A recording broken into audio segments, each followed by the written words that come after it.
मित्रों, नमस्कार। Current affairs में आज बात करते हैं मणिपुर की। मणिपुर जो कुछ दिनों से हिंसा के बाद उभरने की कोशिश कर रहा है। स्थिति पूरी तरह सामान्य नहीं है, लेकिन मणिपुर के बाहर के लोगों के लिए इस हिंसा की वजह को समझना भी आसान नहीं है। हम आपको मोटे तौर पर मणिपुर की इस हिंसा की वजह के बारे में बताते हैं। सबसे पहले समझना पड़ेगा कि मणिपुर की सामाजिक स्थिति क्या है। मणिपुर की जनसंख्या लगभग 35 लाख है। यहाँ 3 मुख्य समुदाय हैं, मैतेई, नगा और कुकी। मैतेई समुदाय के लोग हिंदू हैं। मैतेई मुसलमान भी हैं। जनसंख्या भी मैतेई ज़्यादा है। नगा और कुकी ज़्यादातर ईसाई हैं। नगा और कुकी को जनजाति यानी ट्राइबल में गिना जाता है। राजनीतिक प्रतिनिधित्व की बात करें तो मणिपुर के कुल 60 विधायकों में से 40 विधायक मैतेई समुदाय से हैं। बाकी 20 नगा और कुकी जनजाति से आते हैं। अब तक हुए 12 मुख्यमंत्रियों में से 2 ही जनजाति से थे। मणिपुर की भौगोलिक संरचना विशिष्ट है। मणिपुर एक फुटबॉल स्टेडियम की तरह है। इसमें इम्फाल वैली बिल्कुल सेंटर में प्ले फील्ड है और बाकी चारों तरफ के पहाड़ी इलाकों की गैलरी की तरह है। मणिपुर के 10% भूभाग पर मैतेई समुदाय का दबदबा है। यह समुदाय इम्फाल वैली में बसा है। बाकी 90% पहाड़ी इलाके में प्रदेश की मान्यता प्राप्त जनजातियां रहती हैं। इन पहाड़ी और घाटी के लोगों के बीच विवाद काफ़ी पुराना और संवेदनशील है। मैतेई समुदाय की मांग है कि उन्हें भी जनजाति का दर्जा दिया जाए। समुदाय ने इसके लिए मणिपुर हाईकोर्ट में याचिका भी डाली हुई है। मैतेई समुदाय की दलील है कि 1949 में मणिपुर का भारत में विलय हुआ था और उससे पहले मैतेई को यहाँ जनजाति का दर्जा मिला हुआ था। उनकी दलील है कि इस समुदाय उनके पूर्वजों की जमीन, परंपरा, संस्कृति और भाषा की रक्षा के लिए मैतेई को जनजाति का दर्जा जरूरी है। समुदाय ने 2012 में अपनी एक कमेटी भी बनाई जिसका नाम है scheduled tribe demand committee of Manipur यानी STDCM। इनका कहना है कि मैतेई समुदाय को बाहरी लोगों के अतिक्रमण से बचाने के लिए एक संवैधानिक कवच की जरूरत है।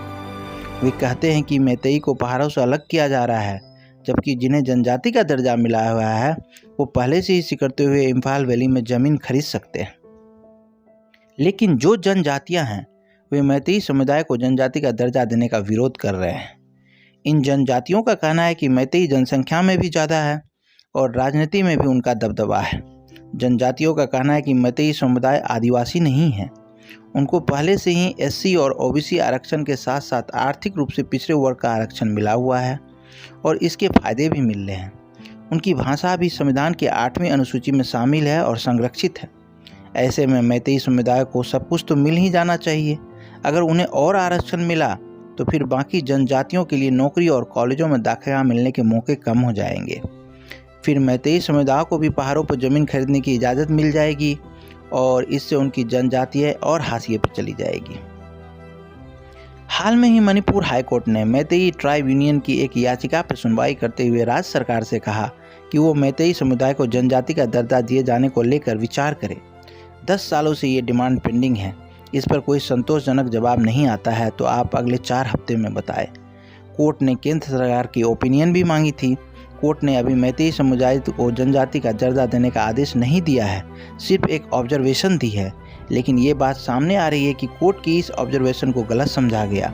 अगले दिन मणिपुर विधानसभा की हिल एरियाज कमेटी ने सर्वसम्मति से एक प्रस्ताव पास किया और कहा कि कोर्ट के इस आदेश से वे दुखी हैं।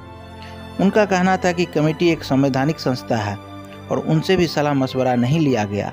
आपको बता देते हैं कि पहाड़ी इलाके से चुने गए सभी विधायक इस कमेटी के सदस्य होते हैं, चाहे वो किसी भी पार्टी से हो। फिलहाल बीजेपी के विधायक D गैंग में इनके चेयरमैन हैं। फिर 3 मई को all tribal students union Manipur ने एक रैली आयोजित की, आदिवासी एकजुटता रैली। राजधानी इम्फाल से करीब 65 किलोमीटर दूर चूड़ाचांदपुर जिले के तोरबंग इलाके में हुई। इसमें हजारों लोग शामिल भी हुए थे। पुलिस के एक वरिष्ठ अधिकारी ने बताया कि इसी दौरान जनजातीय समूह और दूसरे समूह के बीच झड़पें शुरू हो गई।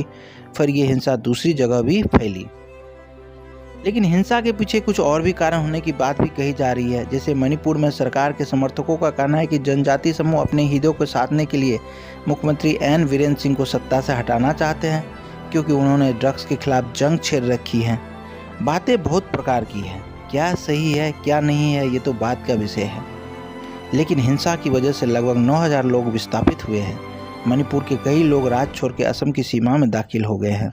फिलहाल इसे काबू करने के लिए सेना और पुलिस दोनों तैनात है।